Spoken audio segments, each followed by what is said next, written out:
뭐 사실 우리가 뭘 안다고 막 떠들고 다니지만 전부 다 그 사실은 그 니체의 영향력 하에 있는 말들을 그저 옮기고 있는 정도 수준인 것이지.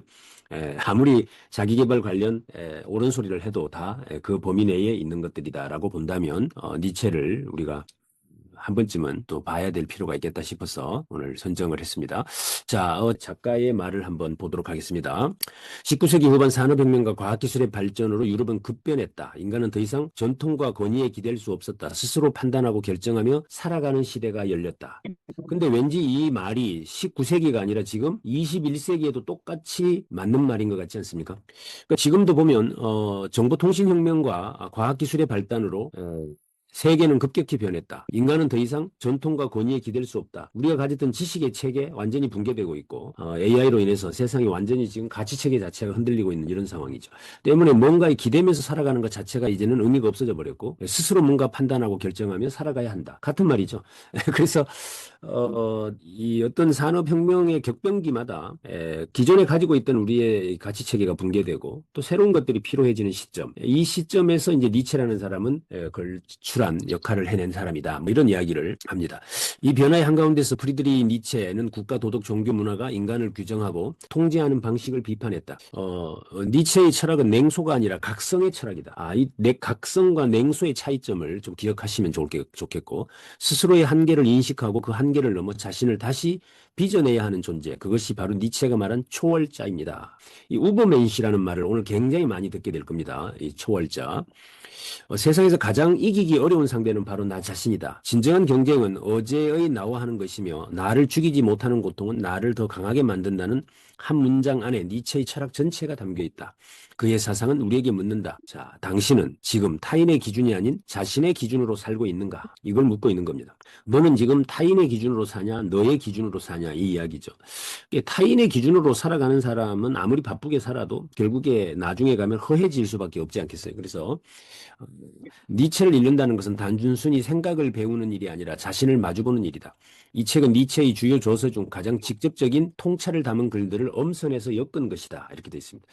그래서 이제 사실 이걸 뭐라고 하죠? 꼭 먹고 뭐 알 먹고 뭐 이런 이야기 하는데 이 책 한 권을 읽으면 니체의 아까 말씀드렸던 인간적인 너무나 인간적인이나 새벽이나 차라투스트라는 이렇게 말했다 같은 책을 동시에 읽어내는 효과가 있겠다. 이렇게 말씀을 드립니다. 니체 철학의 가장 큰 요구는 자기 삶의 주인이 되는 것이다. 자기 정체성과 자기 주도성이 어느 때보다 필요한 지금 니체의 철학이 여러분 삶의 중심이 되어주길 소망한다. 이제부터 우리 모두 우버맨시다. 이렇게 이야기를 하고 있습니다. 초월자다. 자, 여기 나오는 이야기들은 제가 니체의 명언을 한번 10개만 추려봤어요. 10개만.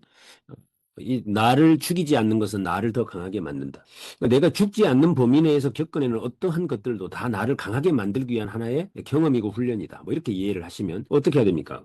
그러니까 그것을 사랑해야 된다. 이렇게 되는 거죠. 그래서 아모르 파티 이야기가 이제 운명을 사랑하라 이야기를 하고 있는 것이다라고 보면 괴물과 싸우는 자는 그 과정에서 자신이 괴물이 되지 않도록 조심해야 한다. 네가 오랫동안 시면을 들여다보면 시면도 너를 들여다본다. 괴물과 싸우는 자는 그 과정에서 자신이 그 괴물이 되지 않도록 조심해야 된다. 요즘 우리나라 이렇게 언론 한 번씩 듣고 있다 보면 그 어떤 괴물과 싸웠던 사람이 어느 순간 괴물이 되어 있는 모습을 발견하죠. 요즘 느끼십니까? 그러죠. 이 사람이 열심히 어떤 괴물과 싸웠던 것 같은데 돌이켜보면 또 그 사람이 어느 순간 괴물이 돼 있고 이런 것들을 우리가 볼 수 있는데 그것을 경고하는 세 번째 그 이름도 유명한 신은 죽었다. 네 번째 음악이 없다면 인생은 잘못된 것이다. 하루에 음악이 항상 함께 하시나요? 자, 그 다음에 하루에 3분의 2를 자신을 위해 쓰지 못하는 사람은 노예다. 여기서 상당히 곤혹스럽습니다. 하루에 3분의 2를 자신을 위해 쓴다? 근데 보면 잠을 자는 시간은 일단 3분의 1은 되잖아요. 그럼 나머지 3분의 1 정도를 자신을 위해서 쓰고 있어야 하는데 한번 계산을 한번 해볼 필요가 있겠다. 사랑에는 언제나 어느 정도의 관기가 있지만 관기에는 언제나 어느 정도의 이성도 있다. 팩트란 없다. 오직 해석만 있을 뿐. 이건 별 5개 하시면 됩니다. 팩트란 없다. 오직 해석만 있을 뿐이다. 그러니까 정답은 없다. 우리 이런 말 많이 하잖아요. 같은 맥락에서 불행한 결혼 생활을 만드는 것은 사랑의 부족이 아니라 우정의 부족이다. 라는 이야기도 다 니체가 했던 주옥 같은 명언들이었다. 이렇게 소개를 미리 좀 드리고 니체 소개를 좀 드리도록 하겠습니다. 1844년 10월 15일생 독일 뇌켄에서 루토교 목사의 아들로 태어나죠. 근데 그 아버지가 니체가 5살 먹을 때 돌아가셔요. 이듬해 남동생도 사망을 하고 그 니체라는 사람이 삶의 초기에 죽음과 깊은 고통을 경험하면서 이제 성장을 하게 됩니다. 그의 어머니, 할머니, 두 이모 손에서 자라며 여성 중심의 가정에서 성장을 했다라는 게 이제 특징적인 것이고, 어릴 때부터 두통과 시력 문제로 고생을 했지만 독서와 음악에 비범한 재능을 보였다라고 되어 있습니다. 특히 14살 때 명문 기숙학교 슐프르타에 입학하면서 고전 문학에 굉장히 이제 눈을 뜨게 된다라고 되어 있습니다. 그는 나는 어릴 때부터 고독을 친구로 삼았다 이렇게 얘기합니다. 그러니까 우리 왜 어렸을 때 보면 이렇게 혼자 가만히 이렇게 있는 애들이 있죠. 혼자 막 이렇게 있는 그런 아이로 한번 생각을 해보면 어린 시절부터 남다른 사색과 고뇌를 했음을 암시했다. 이 시기의 경험들을 훗날 그의 철학적 사유에 깊은 영향을 미치게 된다. 이제 어느 날 이 사람이 뭐예요? 헌책방에서 이 쇼펜하우의 책을 하나 발견하게 되죠. 그게 이제 의지와 표상으로서의 자세계를 이제 발견을 하죠. 그때 이제 충격적인 각성을 받는다고 알려져 있습니다. 쇼펜하우 염세주의와 삶을 움직이는 맹목적 의지에 대한 철학은 젊은 니체의 사유를 뿌리채 흔들었다. 이렇게 돼 있습니다. 이후 1868년 이제 이 바그너라고 하는 작곡가를 만나게 되는데 그 사람과 정신적인 교감을 나누며 우정을 쌓는다. 바그너는 니체에게 정신적 아버지와 같은 존재였고 니체는 그의 예술과 사상을 열렬히 지지하는 사람이었다. 1872년에 이제 비극의 탄생을 바그너에게 헌정하기도 했을 정도로 서로 밀접한 관계였다. 하지만 바그너가 점차 기독교적인 민족주의로 기울면서 니체는 그에게 환멸을 느끼게 되고 1876년 음악제 이후 니체는 나는 바그너를 사랑했기에 그를 떠났다라는 유명한 말을 남기고 결별을 선언했다. 이게 이제 뭐예요? 사랑했기에 이별했노라. 뭐 이런 이야기 다 이제 아류작들 나오죠. 쇼펜하우의 염세주의 또한 결국 니체에게는 극복해야 할 대상이 되었고 이러한 과정 속에서 니체만의 독창적 철학이 싹트게 되었다. 자, 이제 이 니체에게도 당연히 여인이 있었겠죠. 세 명의 여인에 의해서 자라왔지만 또 사랑이라고 하는 것을 빼고 철학을 이야기할 수가 없으니까 1882년에 로마에서 니체는 이 루살로메라고 하는 이 여인을 만나요. 당시 21살 러시아 출신 이 여성이 굉장히 매력적인 여성이었다고 해요. 이렇게 지적 매력이 굉장히 강했던 모양입니다. 첫 만남에서 니체는 어떤 별에서 왔기에 우리가 이렇게 만났는가라는 유명한 말을 남기며 강렬한 인상을 표현했다. 아, 이거 다들 안 적으시네요. 이런 거 적어놔야 작업이 됩니다. 작업이. 이게 어떤 별에서 왔기에 우리가 이렇게 만났는가 이런 말들 커피 한잔 하시면서 건배할 때 한번 해보시면 좋을 것 같습니다. 이 루살로메는 철학문학 심리학의 통달한 시대를 앞서간 지성인이었다고 하고요. 훗날 그녀는 시인 릴케의 연인이자 프로이트의 제자가 되어 정신분석학 발전에 굉장히 기여를 많이 하게 됩니다. 니체는 친구 파울로레를 통해 루살로메에게 2번이나 청혼을 했지만 모두 거절당하게 됩니다. 루살로메는 니체를 가장 위대한 정신을 가진 남자라고 높이 평가를 했지만 연인 관계를 원하지는 않았다. 재밌을 것 같습니다. 어떻습니까? 뭔가 이렇게 좀 소울이 느껴지는 이런 남자들을 좋아하는 여자도 있는 반면에 그런 남자들하고 살면 뭐 심각하잖아요. 세상살이가. 그러니까 이제 아마 그랬을 것 같다는 생각도 얼핏 드는데 근데 거기에 결정적인 역할을 했던 게 니체의 여동생이 있었는데 여동생이 질투를 하고 이 둘의 관계를 계속 방해를 했다. 이게 미운 시누이 때문에 아마 사귀지 못했을 수도 있겠다. 그 심연의 고통, 그러니까 그 자기는 프로포즈를 2번이나 했는데 계속 거절당하는 그 과정에서의 고통, 이것 때문에 이제 차라투스트라는 이렇게 말했다가 이제 지필되기 시작합니다. 그는 나의 가장 깊은 고통이 나의 가장 위대한 작품을 낳았다고 해고하며 루살로메와의 관계가 창작에 미친 영향을 암시했다라고 되어져 있습니다.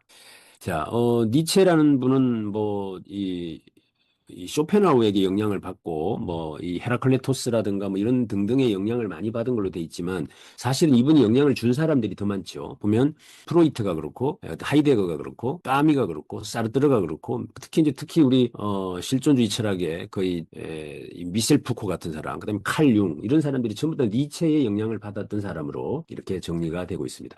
그래서 우리는 지금 내가 뭔 말을 하더라도 10마디 중에 한두 마디는 다 니체에게서 나온 말들을 우리가 뱉어내고 있는 것이다라고 할 만큼 위대한 철학자겠다라고 생각해 보면 좋겠습니다.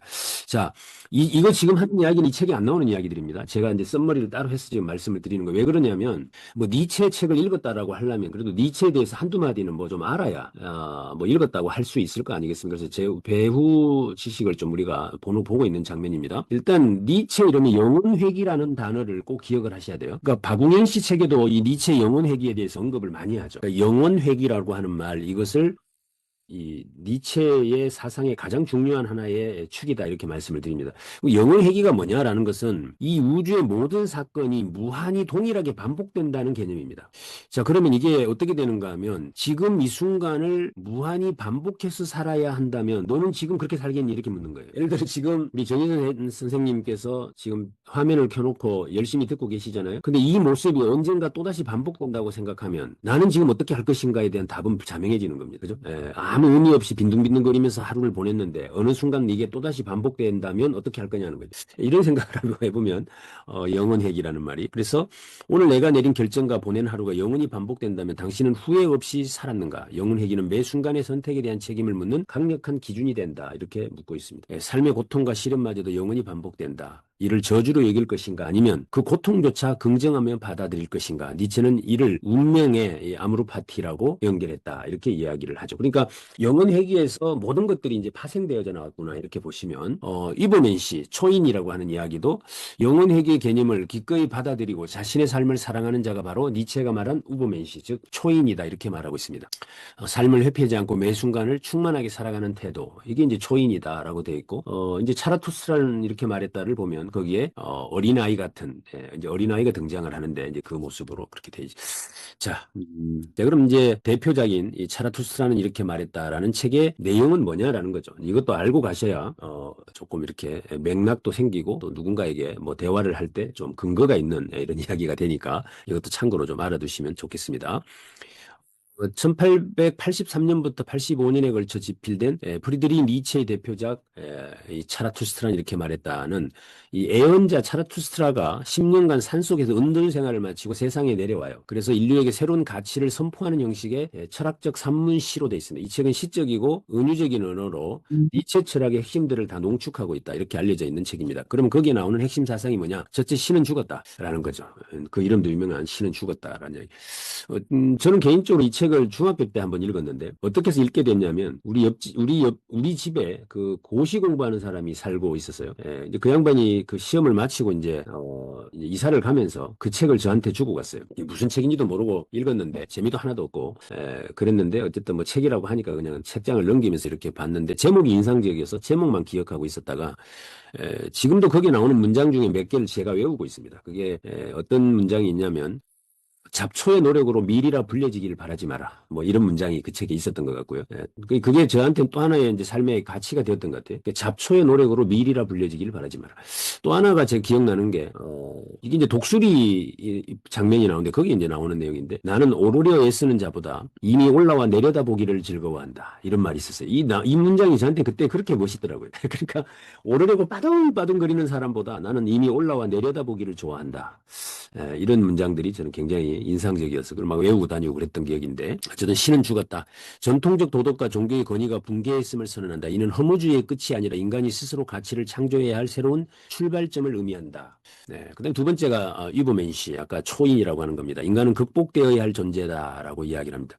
그러니까 지금의 내 모습 자체를 계속해서 극복해가는 과정으로 살아가야 하는 어떤 그런 존재다 이렇게 이야기를 하고 영원회귀 이 삶을 무한히 반복해도 좋은가라는 그 다음에 이제 힘의 의지입니다. 인간의 근본적 충동은 단순히 생존이 아니라 끊임없이 성장하고 자신을 극복하려고 하는 의지 이 의지라고 하는 개념 이것들이 이 자라투스트라에서 이제 나와가지고 세상에다 이걸 막 이제 전파하는 과정들이 쭉 적혀 있는 그런 책입니다.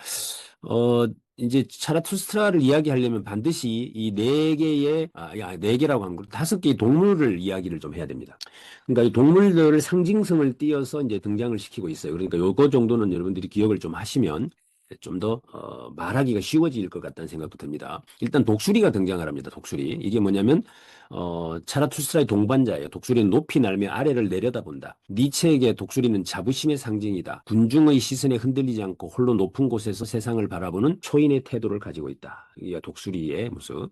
그다음에 뱀입니다. 뱀은 지혜의 상징이에요. 허물을 벗고 새로운 존재로 거듭나는 탈피의 이미지. 낡은 가치를 버리고 스스로 새롭게 창조하는 인간의 모습. 그러니까 탈피하지 않은 그러니까 과거의 모습을 가지고 계속 살아가려고 하는 인간은 의미 없다. 뭐 이렇게 해석을 하는 게 뱀처럼 계속해서 껍데기를 벗어내면서 살아가야 한다. 이거 이제 아까 그 영혼회귀의 개념에서. 근데 우리는 어떻죠? 뭐 지금까지 이렇게 살아오면서 가지고 있는 어떤 거 그 미천 삼아서 적당히 먹고 살다 이제 가려고 하는 생각들을 가지죠. 그러면 안 된다는 이야기를 이 뱀의 모습을 통해서 이야기해요. 낙타 이야기가 나오는데 낙타는 그 무거운 짐을 지고 그걸 거부하지 않고 살아가는 한 동물을 모습을 보여줍니다. 그러니까 무거운 짐을 지고 사막을 걷는데 그것을 묵묵히 감당해내는 모습. 우리에게 어떤 고통이나 이런 게 오면 그걸 피하려고 하지 말고 그것을 묵묵히 감당해내는 모습으로서의 낙타를 이제 등장을 시키죠.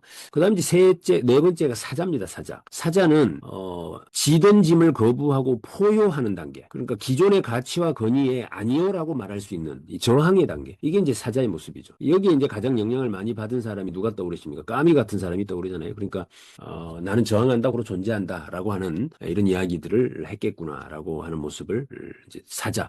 그다음에 다섯 번째가 어린아이입니다. 정신의 세 단계의 변화가 있는데 첫째가 낙타의 단계, 사자의 단계, 어린아이의 단계 이렇게 말하는데 마지막 최고 단계가 어린아이는 순수한 망각과 새로운 시작을 상징한다. 그 순수함을 가지고 새로운 일에 계속해서 또다시 도전해가는 모습. 그래서 과거의 무게도 부정에 저항도 없이 스스로 새로운 가치를 창조하는 존재. 나는 이다의 정신이며 니체가 말한 초인에 가장 가까운 상태다. 이렇게 이야기를 하는 내용이 자라투스트라. 자, 간단하게 책 한 권을 요약을 해드렸습니다. 자, 니체가 이제 돌아가시는 내용에 대한 이야기만 좀 소개를 드리고 바로 책의 본문으로 들어가도록 하겠습니다. 니체가 1889년 1월 달에 이탈리아의 토리노 광장에서 마부에게 채찍질 당하는 말을 보고 니체가 목을 끌어안고 울면서 쓰러집니다. 이게 이제 여러 가지 장면으로 다른 책들은 묘사가 좀 되어 나오는데 비가 왔어요. 그래가지고 마차 바퀴가 그 흙구덩이에 빠진 거죠. 그러니까 말이 끌고 가다가 이제 마차가 안 갈 거 아니야 앞으로. 그러니까 이제 그런 장면에서 여러분들 같으면 어떻게 하시겠어요? 마차를 밀어주시겠습니까? 아니면 말에게 채찍을 가하시겠습니까? 아무튼 여러 가지 방법이 있을 거예요. 예. 아니면 뭐 막걸리를 한 잔 먹여가지고 다시 힘을 내게 하든지 뭐 여러 가지 생각이 있을 수 있는데 이 마부가 채찍을 가하고 있었어요. 예. 그 장면을 바라보던 니체가 갑자기 뛰어나가서 그 말을 껴안고 눈물을 흘리는 장면. 이게 이제 니체 책이 어디에도 빠지지 않고 등장을 합니다. 사실은 이 초년운이 굉장히 안 좋았던 사람이잖아요. 예. 근데 중년에 연인하고 사랑도 이루어지지 않았잖아요. 그러더니 말년에 이 사람의 모습을 지금 보여주고 있는데 그는 정신붕괴 상태에 빠져 편지에 나는 디오니소스다. 나는 십자가에 못 박힌 자다 등 스스로를 신과 동일시하는 서명을 남기게 되고 어머니와 여동생은 그를 돌보았으나 특히 여동생 엘리자베트는 니체의 저작을 왜곡하여 훗날 나치즘에 이용하는 비극을 초래했고 아이러니하게도 니체 본인은 반유대주의와 민족주의를 극도로 혐오했던 사람이었다. 1900년 8월 25일 니체는 바이마르에서 55세의 나이로 사망했다. 사인은 뇌졸중으로 알려져 있으나 매독이나 유전적 뇌질환 등 다양한 설이 제기된다. 그가 침묵했던 11년 동안 그의 철학은 유럽 전역에 급속도로 퍼져나갔고 나는 사후에나 태어날 것이다라는 니체의 애언은 적중했다. 이렇게 되어져 있습니다. 그래서 채찍을 맞고 있는 말의 목을 껴안고 흐느끼고 있는 위대한 철학자의 모습을 한번 생각을 해보시면 또다시 여러 가지 생각이 듭니다. 그래서 우리가 이제 늘 그렇지만 이 철학자들의 사상이나 글들은 읽으면 하나하나 우리 가슴을 후려치지만 그 개인적인 삶들을 보면 어느 한 사람 그렇게 뭐 행복했노라, 마냥 좋았노라 이렇게 말할 수 있는 철학자는 잘 없는 것 같다는 생각을 해보게 됩니다. 그래서 철학이 중요한 줄은 알겠지만 철학을 하고 싶지는 않다 이런 생각이 들 수도 있겠는데 자 이제 본문으로 들어갑니다. 이 책은 아주 짧게 쓰여져 있는 책이에요. 총 보니까 77개 정도의 제목으로 거기에 맞는 문장들을 발췌해서 정리해 놓은 그런 책입니다. 그래서 뭐 그냥 하루에 한 주제 정도 필사를 하거나 이렇게 요즘 제가 한 번씩 올리고 있죠. 이렇게 써서 정리를 해놓으면 도움이 될 만한 그런. 자, 첫 번째가 고독은 자기 삶을 책임진 사람의 몫이다. 여러분 혹시 고독하십니까? 그러면 누가 묻거든 고독하다고 자신 있게 대답을 하셔야 합니다. 이제부터는. 근데 고독하다고 하면 왠지 고독하다고 하면 안 될 것 같다는 생각을 하고 있다면 너는 지금 구속돼 있는 것이다. 그러니까 구속되면 고독하지 않고 자유로운 사람은 고독하다. 그 이야기입니다. 핵심이. 자, 읽어보겠습니다. 고독은 여기를 우리 달빛님 한번 쭉 끝까지 한번 읽어봐 주실래요? 네, 고독은 자기 삶을 책임진 사람의 몫이다. 고독은 무리에 섞여 있는 자는 결코 그 무게를 알지 못한다. 언제나 다수의 보호 아래서 안전하다고 느끼며 남들이 가리키는 길을 따라가기에 자신의 길을 걷지 않는다. 그러나 자신의 삶을 스스로 선택하는 자는 홀로 지낼 수밖에 없다. 누구에게도 책임을 떠넘길 수 없고 누구의 핑계도 삼지 않는다. 주체적인 삶을 사는 사람은 늘 외롭다. 그 길은 누구도 함께 걸어주지 않는다. 친구조차 내가 어디로 향하는지 알지 못하며 고통을 대신 나눠주지도 않는다. 위험을 홀로 감수해야 하고 불운과도 혼자 맞서야 한다. 많은 사람이 고독을 병으로 여긴다. 외로움을 피해야 할 감옥처럼 생각한다. 그러나 고독은 자유의 징표다. 남이 대신 걸어주지 않는 길, 스스로 책임져야 하는 길 위에서만 고독이 따른다. 고독을 모르는 자는 자기 삶을 살지 못하는 자다. 고독은 자기가 자신의 삶을 지고 있다는 정표다. 이제 어디 가시거든 고독하다고 이야기를 하셔야 내 삶에 책임을 진 사람이다라는 의미이기도 하고 나의 길을 걸어가고 있다. 나의 삶을 살고 있다라는 징표다. 만약에 네가 지금 고독을 모른다면 자기 삶을 살지 못하는 자다. 고독은 자신의 삶을 살고 있다는 징표다. 이걸 꼭 기억을 하셔서 자신 있게 이제 고독하다고 말하시면 좋겠다. 여기 보면 고독 속에서만 날것에 나와 마주할 수 있다. 여기에서 굉장히 제가 좋아하는 단어가 바로 날것이라는 단어죠. 네, 날것. 네. 그러니까 잊지 않은 것, 서리은 것들, 아직은 서툰 것들, 뭐 있으면 날것들이죠. 그래서 고독 속에서만 날것에 나와 마주한다. 나약한 자는 무너지지만 강해질 준비가 된 자는 단련된다. 고독을 사랑하는 사람만이 비로소 자기 자신이 된다. 여기 보면 고독 속에서는 나 자신과 마주한다. 숨길 수도 없고 꾸밀 수도 없으며 변명할 수도 없다. 오직 날것에 나와 정면으로 부딪힌다. 이렇게 되어 있습니다. 그 짐을 끝내 사랑하는 순간 그 누구도 닿을 수 없는 자기만의 시간을 맞이하게 된다. 고독을 사랑하는 사람만이 비로소 자기 자신이 된다. 지금 우리 사회의 전 국민의 70%가 우울감을 호소한다고 합니다. 그러면 이것을 어떻게 할 거냐의 문제죠. 근데 그 우울감이라는 게 약간의 그 고립감 또는 그 고독함 어떤 이런 것들이 그 현상 중에 하나로 항상 등장을 하는 것 같은데 니체의 책을 다 읽게 만들면 제가 볼 때는 그들이 자신감을 얻어서 살아가지 않을까 생각을 한 번씩 해보게 하는 장면이죠. 그렇잖아요. 이게 지금 고독하다라는 것은 병이 아니고 오히려 자기 삶을 살고 있다는 증거다. 다만 뭐예요? 강해질 준비가 되어 있는 사람에게는 그게 뭐가 된다? 단련이 되는데 그게 없는 사람은 무너져 버린다는 거잖아요. 그러면 그죠? 그래서 이 사람이 프로이트에게도 영향을 미쳤다고 하니 뭐 우울감 걸린 분들 다들 프로이트 처방을 따르잖아요. 그러니까 여기에 답이 있었겠구나. 이런 생각도 한번 해볼 만함직한 많은 사람이 고독을 병으로 여긴다. 외로움을 피해야 할 감옥처럼 생각한다. 그러나 고독은 자유의 징표다. 고독을 모르는 자는 자기 삶을 살지 못한다. 고독 속에서는 나 자신과 마주한다. 숨길 수도 없고 꾸밀 수도 없으며 변명할 수도 없다. 그러니까 자발적 고독 상태를 우리는 뭐라고 부릅니까? 자발적 고독 상태. 그걸 우리는 명상이라고 부르죠. 그러니까 명상이라는 행위를 가만히 들여다보면 자발적으로 고독해지려고 어느 공간에 가서 눈 감고 있는 거 아닙니까? 그러니까 그렇게 보면 이제 고독을 병으로 여기거나 감옥으로 생각하는 일이 없었으면 좋겠다. 그 다음에 두 번째가 잘못된 식습관은 결국 삶 전체를 타락시킨다라는 이야기입니다. 그러니까 식탁은 인간의 삶을 드러내는 가장 단순한 무대다. 무엇을 먹는지 어떻게 먹는지가 곧 그 사람의 삶을 보여준다. 이 말에서 사실 굉장히 저는 많이 찔리던데, 그러니까 먹는 것을 대충 먹는다거나 먹는 것에 뭔가 정성을 쏟지 않는다거나 뭐 이런 것들이 반성해야 될 대목이 있겠다는 생각을 많이 해보게 하는 그 지점이죠. 사람들이 음식을 먹는 태도는 그 사람 자신의 삶이 반영되어 있다. 식탁에서의 태도가 삶의 태도다. 음식을 절제하며 먹는 자는 절제된 삶을 산다. 반대로 탐식에 빠진 자는 삶 전체에서도 절망을 잃는다. 거의 막 폭풍 흡입해가 집어넣는다. 이거 욕심이 많다. 뭐 이렇게 봐야 될 것 같아서. 자기 욕망을 다스리지 못하면 결국 탐욕의 길로 들어서게 된다. 작은 습관처럼 보이는 탐식이 누적되면 인생 전체를 병들게 한다. 근데 여기 보면 이 빨간색으로 된 거 한번 달빛님 한번 읽어봐 주실래요? 네, 필요 이상으로 자신의 돈을 과시하기 위한 도구로 식탁 위에 음식을 사용하고는 한다. 잔치는 권력이나 지위를 나타내는 것이 아니라 오직 돈이 그 자리를 대신한다. 돈을 식탁 위에 직접 올려둘 수 없으니 화려한 음식이 그 역할을 대신하는 것이다. 화려한 음식은 결국 공허한 삶을 상징한다. 네. 그 접시에다가 돈 5만 원짜리 쫙 담아놓고 뭐 제사도 지내고 뭐 생일잔치도 하고 이러는 경우도 가끔 올라옵디다마는 아무튼 돈을 먹을 수는 없으니 돈으로 음식을 바꿔서 올려놓고 사는 거 그런 거 하지 마라 뭐 이런 이야기가 되겠습니다. 아무튼 음식 무엇을 먹는가를 보면 그 사람을 알 수 있다라고 하는 삶의 태도를 알 수 있다라는 말 우리가 기억을 해야 되겠다라는 생각이 듭니다. 그러니까 수박 한 쪼가리를 먹더라도 이쁘게 해놓고 드시고 그냥 막 주먹으로 깨가지고 막 그렇게 먹고 하지 말고 그래서 자, 그다음에 이제 재산이 천천히 늘어나는 것을 참지 못하는 조급함이 문제다.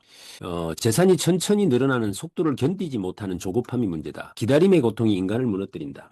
이건 저번에 우리 봤던 그 찰리먼거 이야기에 했던 이야기 기억나시나요?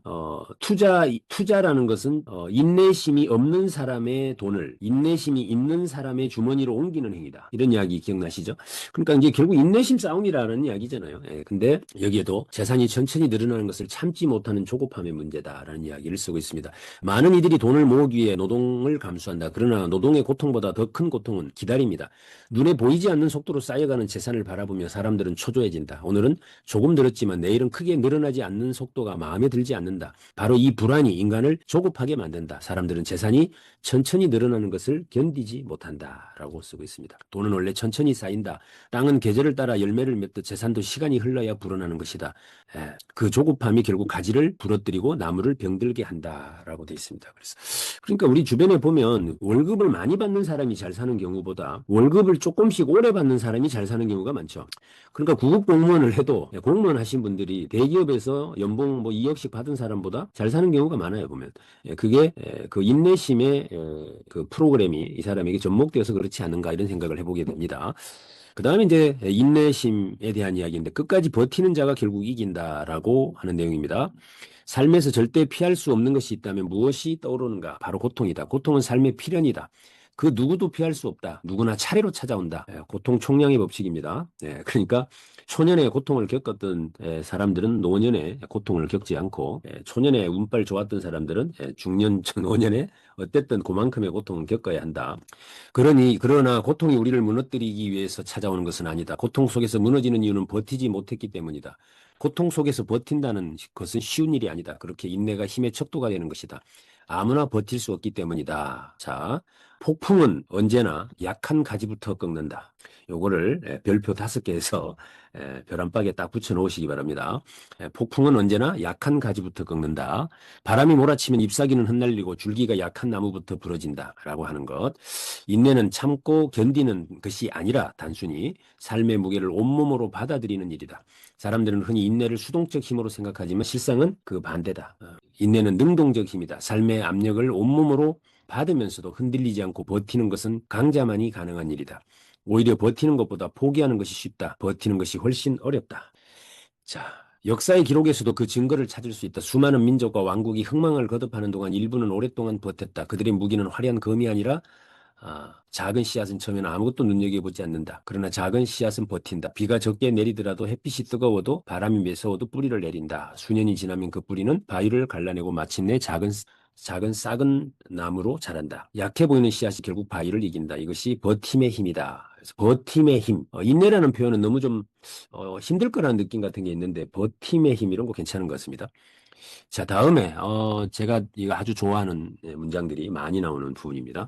스스로 주인이 되지 못하면 어떤 사회 속에서도 노예다. 이것을 강수남 선생님 한번 읽어봐 주시겠습니까? 노예를 떠올리면 노예를 떠올리면 어떤 모습이 떠오르는가? 쇠사슬에 묶여 있거나 타인의 명령을 복종하는 사람이 떠오르는가?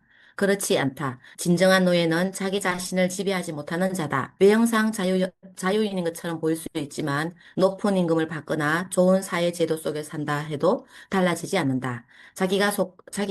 스스로 주인이 되지 못하면 여전히 노예다. 스스로의 주인이 되지 못하는 자는 늘 외부에 의존한다. 누군가가 정해준 규칙과 지시 없이 움직이지 못한다. 자기 선택에 힘이 없기 때문이다. 겉으로는 자유로운 시민이라고 불러도 실상은 타인의 명령과 타인의 기준에 매여 산다. 자유는 타인이 주는 선물이 아니다. 진정한 자유란 내가 나를 다스리는 것이다. 욕망을 절제하고 충동을 통제하는 것, 삶의 방향을 자기 손으로 정하고 가슴의 소리를 따르는 것. 이것이 자기 지배다. 자기 지배 없는 자유는 공허할 뿐이다. 사실 자기계발 서적의 뭐 80% 이상은 사실 이 이야기를 하고 있죠. 그래서 우리는 가끔씩 자유가 생길까 봐 걱정하죠. 자유가 주어지는 것을 견뎌내지 못합니다. 그러니까 자유가 올까 봐 두려워하면서 맨날 입으로는 자유하고 살죠.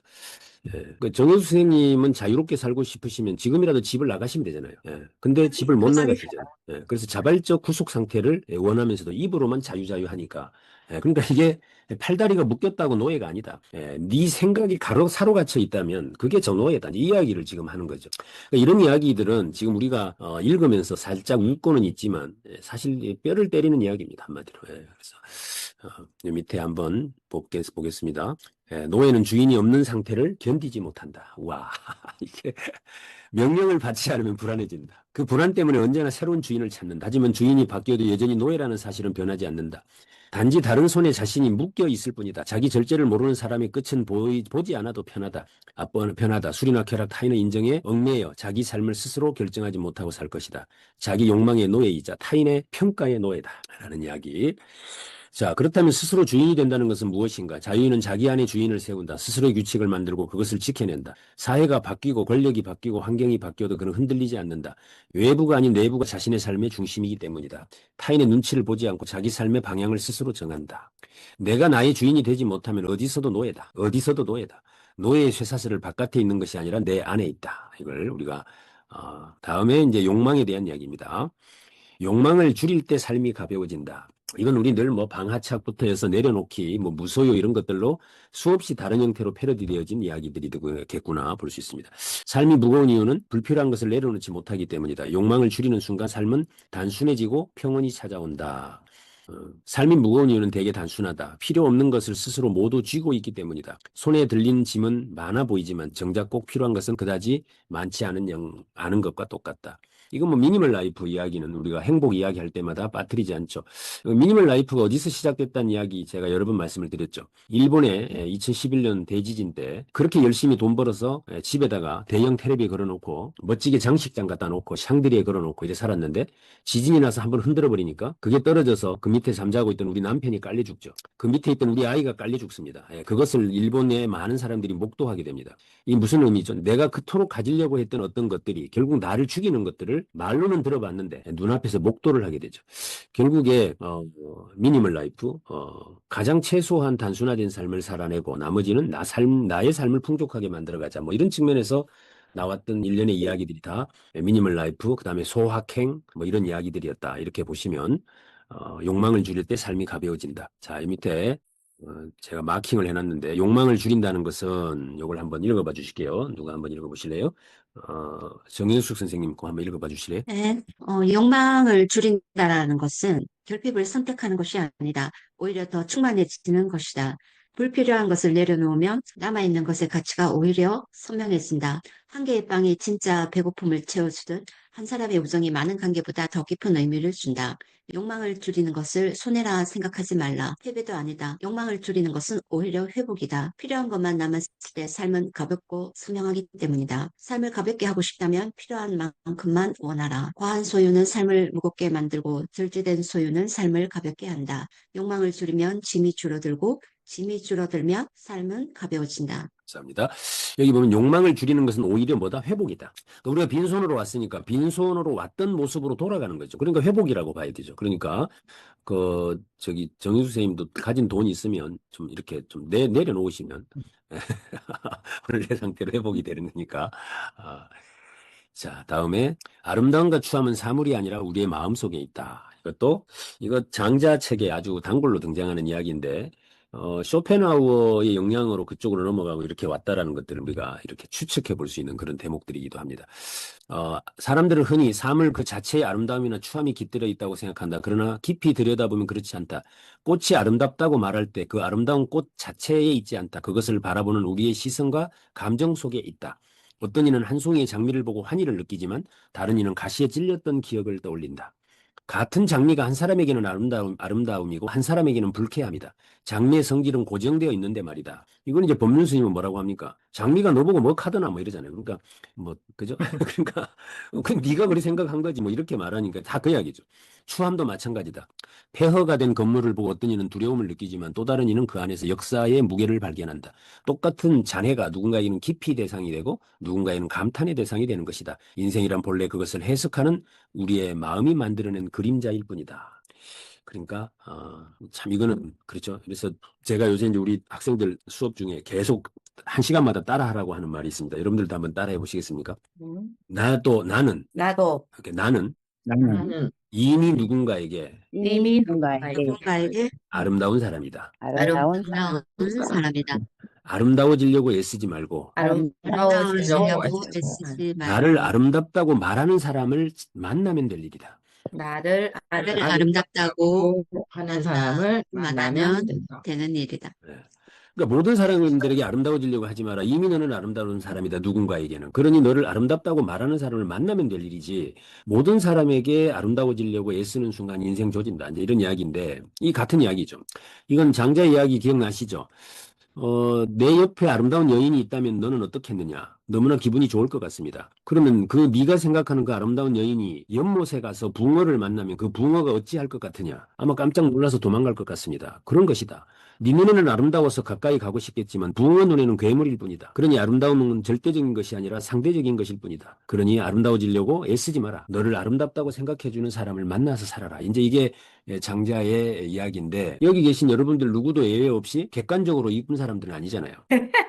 아니 솔직하게 그러니까 저도 마찬가지고 객관적으로 잘생긴 사람이 아니잖아요. 그런데 나를 이쁘다고 해준 사람을 만났을 뿐이죠. 그렇잖아요. 그 인간이 배신을 해서 문제지만 어찌됐건 나를 이쁘다고 하고 멋있다고 해줬던 인간을 만났던 것이지 객관적으로 이쁘고 아름다웠던 것은 아니라는 점들을 우리가 생각해 보면 이분이 이제 무슨 말을 하는지 이해가 좀 될 것 같고 어떤 사람은 소박한 시골길을 걸으며 아름다움을 느낀다. 다른 사람은 화려한 도시의 불빛 속에서 감탄을 한다. 똑같은 풍경이 누군가에게는 지루함이고 다른 누군가에게는 기쁨이다. 차이는 사물이 아니다. 감각하는 주체의 마음에 있다. 세상은 본래 아름답지도 추하지도 않다. 세상은 단지 우리가 빛깔을 덧입히는 무대일 뿐이다. 내가 마음을 열면 사소한 것에도 있어서도 아름다움을 본다. 그러나 마음이 닫히면 가장 화려한 것에서도 추함을 느낀다. 사물은 거울일 뿐 그 안에 비친 것은 나의 내면이다. 그래서 나온 말이 뭐죠? 그래서 나온 말이 일체 꽃이 아름다운 것은 네 안에 꽃이 있기 때문이다. 그 이야기를 하죠. 그러니까 아름다움을 보는 눈이 있기 때문에 그 꽃이 아름다운 것이다. 이 이야기를 우리가 곧잘 하는 것이 바로 이 이야기 때문입니다. 그러니까 사물이 아름다운 것이 아니라 그 사물을 아름답게 생각하는 나의 어떤 것들이 내 안에 있다는 거죠. 그래서 내 안에 너 있다. 내 안에 아름다움이 있다. 그 이야기를 우리가 가끔씩 하는 게 다. 자, 다음에 인생은 짧게 오히려 더 빛난다라고 하는 이야기입니다. 이게 이제 아까 영원 회귀적 사상에서 나온 이제 글들이라고 보시면 많은 사람이 오래 사는 것이 행복이라 믿는다. 끊임없이 이어지는 시간 속에서 자신이 계속 존재하기를 바란다. 그러나 그것이 정말로 축복일까? 영원한 삶이 과연 살아갈 만한 삶일까? 봄이 특별한 것은 겨울이 있기 때문이다. 여름에 무더위가 있기에 가을의 바람이 선선하게 느껴지는 것이다. 계절이 변하지 않는다면 봄의 온화함도 가을의 신선함도 느끼지 못했을 것이다. 삶의 아름다움은 무엇에서 비롯되는가? 유한함이다. 자, 이거죠. 그래서 우리가 꽃을 아름답다고 하는 것은 지기 때문이다. 우리 인생을 아름답다 하는 것은 죽기 때문이다. 그러니까 안 죽으려고 빠둥거리지 마라. 이제 이런 개념도 우리는 죽기 때문에 아름다울 수 있다. 삶의 아름다움은 유한함에서 비롯된다. 끝이 있기에 순간을 붙잡고 의미를 찾게 된다. 짧다는 한계가 삶을 더 빛나게 만든다. 유한함은 책임을 부른다. 끝이 있으므로 지금 선택해야 되고 지금 행동해야 되고 모든 것을 할 수 있다는 착각 속에서는 아무것도 하지 않게 되지만 제한된 시간 안에서는 우선순위를 정하여 더 선명한 삶을 만든다. 그 다음에 이제 남 탓을 자주 하는 삶은 결국 실패한다라는 이야기가 원체 길어서 제가 정리를 했는데 남을 탓하는 자는 운명, 환경, 타인을 원망한다. 자신을 방치하고 내면의 힘을 잃는다. 원망이 현실을 왜곡한다. 결국 몰락한다. 책임지는 자는 고통을 겸허히 받아들인다. 자신에게서 원인을 찾는다. 고통이 오히려 단단하게 만든다. 삶이 빛난다. 그래서 제가 이번에 우리 그 다이버시티 1280의 제 챕터에서의 책은 제목이 절망은 희망의 앱이다입니다. 절망이라는 놈이 희망이라는 놈을 낳았다. 잉태했다. 임신했다. 그러니 다가오는 절망을 피하지 마라. 그러면 거기서 희망을 얹을 수 없다. 이런 이야기여서 고통을 겸허히 받아들이자라는 이야기.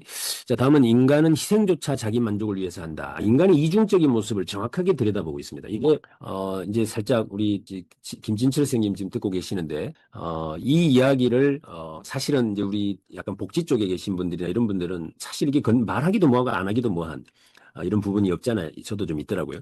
저기 보면 희생은 과연 고귀한 것일까? 한번 생각해 볼 필요가 있다. 사람들은 흔히 희생을 고귀하다고 부른다. 자신을 내어주는 행위는 언제나 칭송받는다. 그러나 그 말은 절반만 진실이다. 희생은 겉으로는 포기의 얼굴을 하고 있지만 그 속에는 자기 만족의 쾌감이 숨어 있기 때문이다. 인간은 희생도 자기 만족을 위해서 한다.